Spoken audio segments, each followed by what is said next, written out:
Ronke, Posh, or delectable. Yes. I was going to add that. So you're welcome to the program. Thank you for inviting me. Good afternoon. First of all, I like your dressing. Thank you. Did you think about the program before you dressed this way? You just dressed this way. Which one? No, I like to look good. I'm an educator, and we all generally know that the brand of the teacher is being tarnished. So I take a lot of pride in the way I look because I use it to inspire other teachers.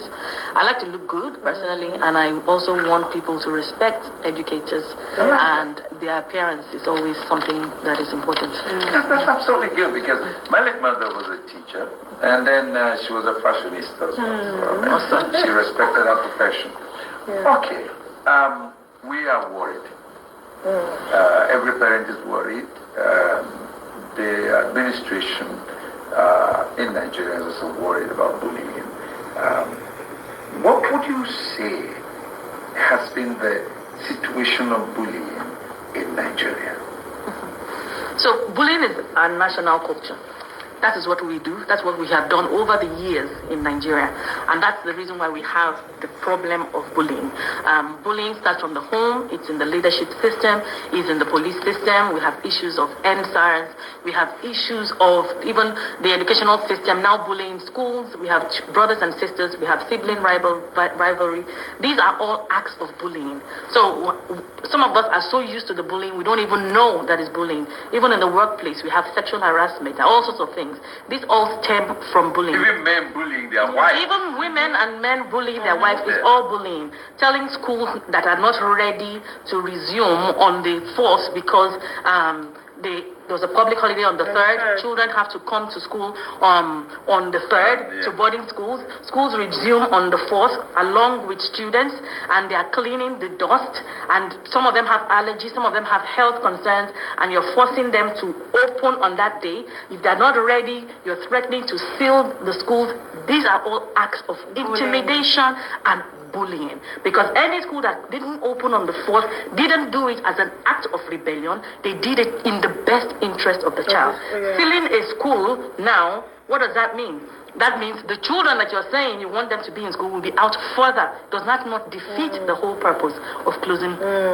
So bullying is inherent in our system, but we have to kick it out. All right.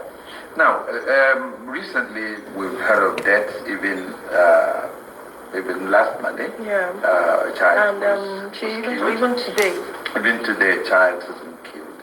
And we also know that when some of us went to school, there was this fagging, in schools, and there was also this bullying where the seniors bullied the younger ones, and then they didn't just have anything to say. So what gives rise to bullying? Again, bullying breeds more bullying. Now, when it happens in the school, it does, it breeds more. And when the school, there's something called institutional bullying, where the bullies have a conducive environment for it to thrive. Now, if you have seniors bullying and fagging their juniors, I keep giving an example. When I went to Queen's College, Yaba, Lagos, round the corner here, and there were acts of bullying that happened. Bullying happens in different ways. Somebody can do something and you say, I don't like it, and they stop it. But they can continue doing it despite the child saying no. And then you can have good leadership. I can remember Miss Marino. She was a Jamaican. She was brought in, and in the time that we were there, bullying of severe nature disappeared. Just because we had a very strong leader, and her leadership was so strong, and people that were supporting her in terms of vice academics, vice principals and teachers and housemasters, everybody worked together to ensure that bullying was curbed. I've since left Queen's College and I've heard all sorts of things happening again because she has left. Do you understand what I'm saying? So it also thrives when we don't have a strong leader. It will thrive. If you have a school where bullying is happening and they are looking away for whatever the reason may be, then that bullying is going to thrive. If you have parents who neglect their children, if you have parents who bully house girls, who beat up house girls, and your children are seeing it, they will model that behavior if it's not curbed. So bullying is everywhere. You see people speaking to their driver anyhow in front of their children. They don't respect. Some of them don't even greet the security when they enter the schools. All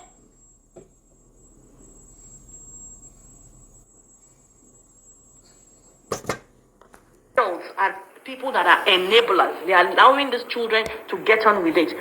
Some of them will tell you that this is what happens in secondary schools. It's normal. They have normalized this sort of evil. You know, when you go to somebody, we will tell you, I'm sending my child to secondary school so that my child can be tough, so that he can go through all that kind of violence, pretty much, so that the child can be tough. And those people are broken adults that are struggling today. They're struggling in their workplace, struggling with their relationships because they have been broken psychologically, mentally, and emotionally. Now, we're looking at bullying amongst schools, amongst students. Yeah. So now, why do kids bully? Again, the same thing. They bully because they're in a conducive environment, number one. They bully because they see it at home. They bully because their emotional bank is so low because they are abusing them at home. They don't feel cared for at home. Parents are going out and saying they are going to work to put food on the table. So these children are at home. They feel rotten. They feel empty. House helps are beating them. All sorts of are happening. So when they go to school, they must find a victim that will feel worse than they are. If you find out that somebody is bullying somebody, oftentimes it's usually a child that is highly gifted and talented. They hit on that one, or they will find a child that has a special need, or wearing glasses, or they will pick on that person. It makes them feel good temporarily. So that is why they do it. So what are the warning signs? Okay, you see, we do know that what happens, like you said now, what happens in schools is an extension of what is happening in the outer society. Yeah. Now, cultism is rife now. And that's cults exist because people want power, to arrogate to themselves the power to manipulate people, and that's what you call bullying. Okay, so now, what are the effects of bullying on one, the home, two, the children, three, the society? What are the effects? The effects is what we are seeing today. Think about NSAS. Think about what is happening in the educational system. Think about what if a policeman should stop you on the road now. Even if you have all your papers and everything, don't you start shaking in your boots? Yes. Even if you know that you are upright, they will intimidate you because that yeah. culture is there. That is the effect of bullying. So we are a bullied society. The effects of bullying are rife everywhere. In the workplaces there, in the schools it is there. Everywhere we go, we continue to see it. People are unhappy. How many smiley faces do you see when you walk down the road? Even when you go to the market alone, just touch somebody's and they will start to curse you instantly because it has become a culture. It is they have normalized treating people badly, and we will even justify it that is how we are. You know, even beating your children all the time. You're bullying them. They don't agree with you. You must beat them to agree with you. It starts in the home, and then they go outside and they continue that violence. And you know, children, when they do something, they will take it up another notch. So that thing that they're experiencing at home, they will take it out there and they will do it. And the more we close our eyes to it, the more evil. So you can see that children are becoming more daring. And it's not a case of social media. They are becoming more daring. Even in the classes, even in the schools.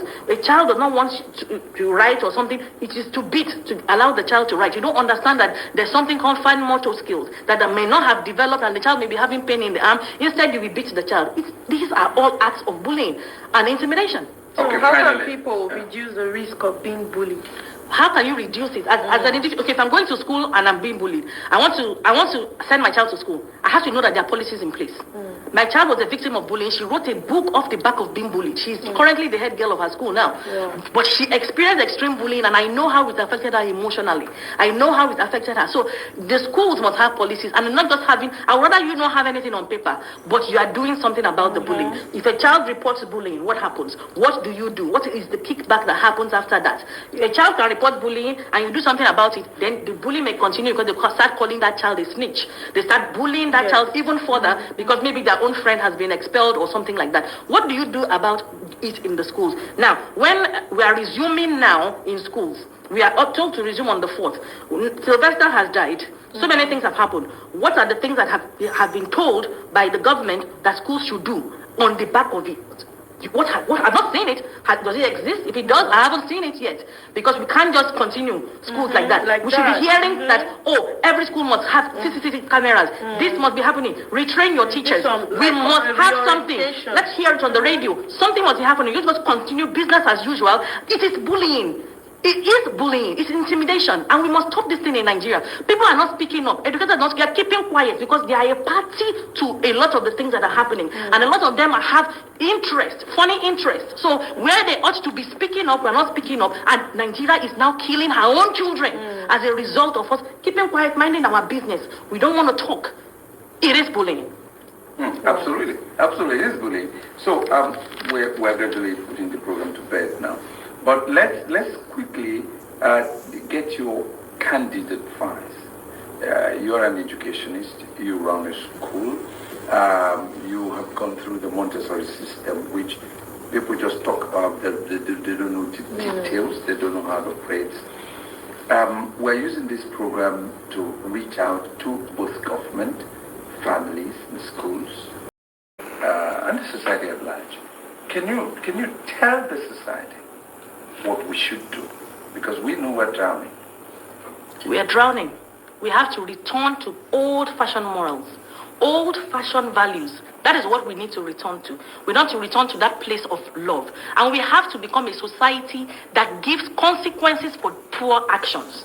When somebody bullies another child, do something about it. When the last man officer intimidates somebody and jumps on their bonnet, do something about it.